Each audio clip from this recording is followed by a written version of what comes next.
Podemos agora entrar no estádio? Vamos entrar no estádio. Vamos lá. Abre o portão aí.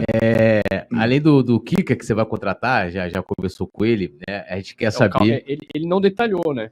Não vou contratar. Eu convidei e ele disse que sim, toparia, né, vir para a equipe. Então... Tá certo ele fazer isso. Então, já fiz o convite, ele a princípio está ok. Vamos ver se ele vai manter, né, Kika?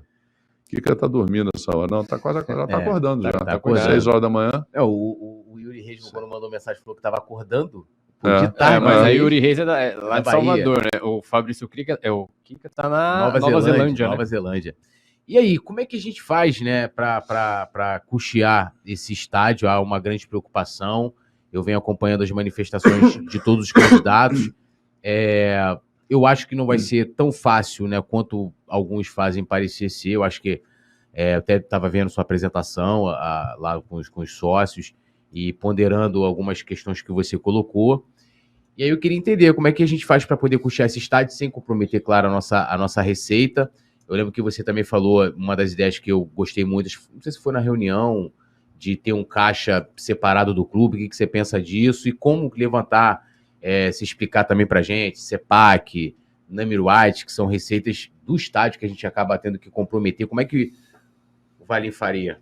Bom, o processo do estádio, de novo, é um processo muito complexo, galera. Não é uma coisa simples, comprou o terreno, o estádio vai sair de uma hora para outra. Então tem uma série de procedimentos que você tem que ter. Primeiro, trazer gente que entenda. Já fiz o convite para o Fabrício Kika para poder integrar a equipe que a gente vai montar. A gente vai montar uma equipe.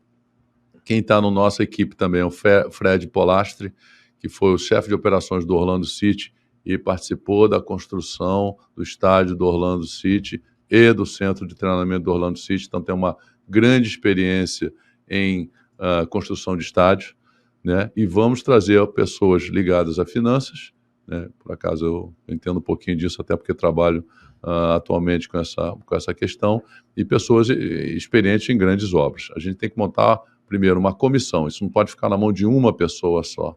A gente tem que montar uma comissão de pessoas, 5, 6 pessoas, que essas pessoas é que vão acompanhar a obra do início até o final e vão prestar contas ao Conselho Deliberativo periodicamente. Temos que ter um processo transparente, todo mundo tem que estar informado, né? Se possível, botar uma câmera lá, né, da Coluna Ufla, que vai patrocinar lá essa câmera lá, pagar uma grana para a gente, para estar vendo a evolução da obra. Esse é o primeiro ponto, montar essa comissão. Segundo, a gente tem que ter uma licitação internacional para um escritório de arquitetura, para eles apresentarem, olha, nós queremos um estádio que tem 70 mil pessoas, queremos um estádio com uma acústica maravilhosa, não sei quantos camarotes, enfim. Quais são as características que a gente gostaria, ou que a gente quer, né, que a gente quer do novo estádio.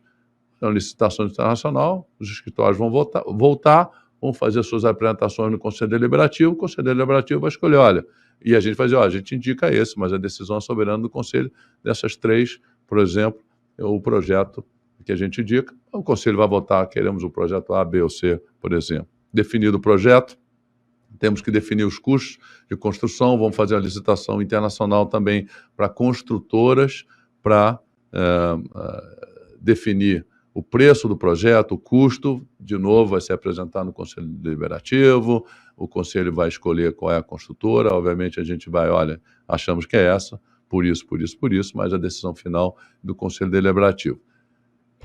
Isto decidido, contratar uma consultoria de grandes obras, de auditoria de grandes obras. O que significa isso? Isso eu fiz muito na minha época do BNDES. Quando você tem uma obra muito grande, você é o financiador, você não sabe se aquela obra vai sair dentro do custo ou não vai sair dentro do custo. Você tem que botar uma consultoria que entenda, que faça auditoria para dizer o seguinte, a obra forçada em 1,5 bi, ela vai sair por 1,5 bi. Não vou deixar escorregar e sair por 2,5 bi, porque aí eu risco, Túlio e Léo, da gente quebrar uma obra que de 1,5 bi sair por 2,5 bi. Arrebenta tudo, completamente fora do orçamento. Essa empresa vai garantir que a obra vai ser construída dentro dos custos que foram orçados. Então, a obra de 1,5 bi vai sair por 1,5 bi, a obra de 2 bi vai sair por 2 bi, ele vai acompanhar, vai dizer a obra está sendo feita nos padrões que foram definidos, a obra está sendo feita com o material que foi definido, a obra está sendo feita dentro do custo que foi definido. Olha, cada vez que cumpriu um cronograma da obra, ele avisa ao Flamengo ou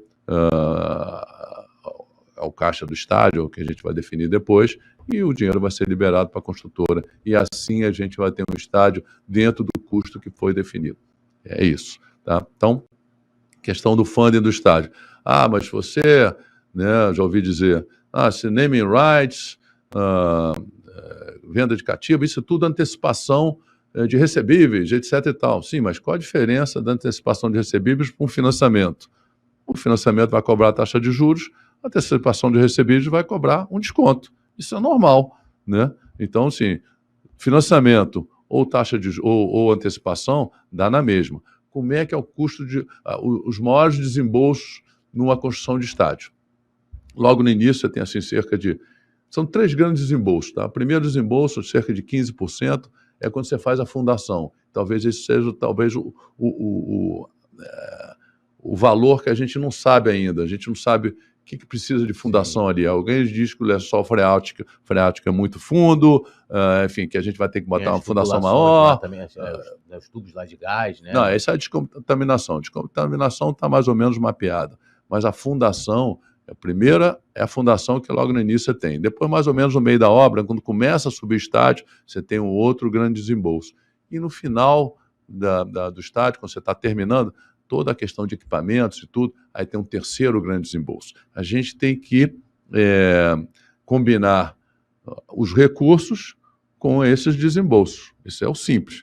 Se eu conseguisse combinar a entrada dos recursos com os desembolsos, estava resolvido o meu problema. Eu pego um pouco de naming rights maior na largada, eu consigo pagar lá custo de fundação, depois começa a fazer o estádio, depois tem de novo no meio um outro desembolso pesado, que é subir a estrutura, e no final, se eu conseguisse combinar, estava resolvido, não tinha afetado nada. Mas não necessariamente você vai combinar. Então você pode antecipar sim um pedaço do naming rights, você pode ter a questão da CEPAC, que eu não sei se tem liquidez, se aquilo ali é vendável e se tem um deságio muito grande, a gente tem que avaliar.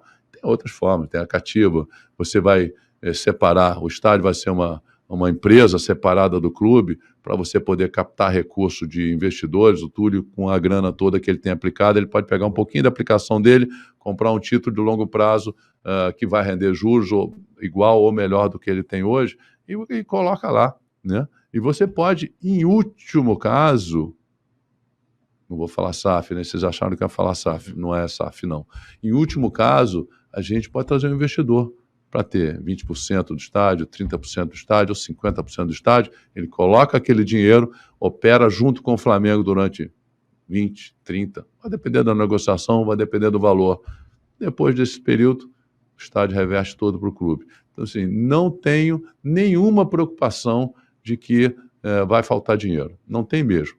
E, frisando, não precisa virar SAF, o que seja, para concluir o estádio. Não precisa virar SAF para concluir o estádio. Tá claro? Então, é dessa maneira que a gente vai fazer. A gente tem especialistas na área de finanças, na área de construção de estádios, como eu falei para vocês. É um projeto complexo, galera. Não é simples. Você pode ter as melhores pessoas, mas é um processo, um programa que vai dar muito trabalho, mas também vai valer muito a pena. Eu fico rezando para estar vivo no dia que a gente inaugure o estádio. Porra, vai ser uma das maiores alegrias da minha vida. Fico até arrepiado, emocionado com isso. E o Kika vem participando dessas conversas ali, da questão, porque o Kika fala muito lá no canal dele, questão de, não só, ele fala toda a questão burocrática, financeira, mas acústica, né, evitar ponto cego, ele Sim. vai trazendo... Não, ele vai trabalhar junto com esse grupo e junto com os arquitetos para dizer para ele, olha, eu não quero ponto cego, eu quero uma acústica dessa maneira, eu quero um estádio, sei lá, vertical, etc e tal. É uma das pessoas que vai ajudar-nos a definir as características básicas do estádio, para que os escritórios de arquitetura contemplem isso e tragam propostas de estádios com essas características.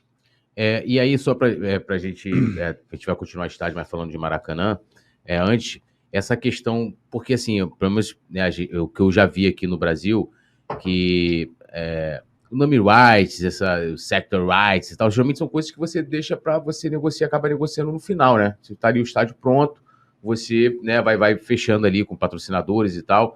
Alguns clubes levaram até muitos anos, o Corinthians, por exemplo, quando eles falavam que seria muito fácil, levou sei lá quanto tempo. E aí você acha, porque quando o BAP e o Cláudio estiveram aqui, eles falaram que a gente pode ter uma perda, né? Já que você teria que fazer conseguir uma empresa, né? Você teria uma perda, de repente, né, em valor. Porque a empresa tem toda aquela questão, aí eu não vou saber explicar, mas você coloca o contrato lá, então você vai ter que considerar os juros, ainda mais contrato longo. Não, mas isso que eu estava falando. Eles falaram que se você antecipar os recursos, o Emirates quer te pagar 1 bilhão, mas se a gente antecipar, ele vai te dar um desconto. Deságio, né? É o mesmo desconto que se você pegar um financiamento da taxa de juros, você vai pagar, porque o risco é o mesmo. Nós estamos falando que o risco é o Flamengo. Se o estádio não pagar, o Flamengo pode pegar por exemplo, o estádio pode pegar um financiamento, precisa antecipar, pega um financiamento, o Flamengo dá a garantia que vai pagar esse financiamento. A taxa de juros é a mesma, o desconto vai ser o mesmo do naming rights, a não ser que você tenha, assim, o cara do naming rights não é uma empresa idônea que pode quebrar no meio do caminho, aí sim, ficaria sem garantia. Mas, em condições normais, o deságio que você vai ter equivale à taxa de juros que você pagaria num financiamento. Na época, a gente vai avaliar se é melhor financiamento e o Flamengo dá a garantia, ou dá a garantia dos recebíveis, ou vamos descontar os recebíveis. Isso aí, na época, vai ser feito, e vai ser feito da melhor maneira, porque a gente tem os melhores especialistas financeiros e vamos fazer isso da melhor maneira. Então, independente de qualquer da maneira escolhida, vai ficar tipo no 0-0, vamos botar assim, né? Todos os dois acabam se igualando, como você colocou. Exatamente. No limite é igual, a mesma coisa.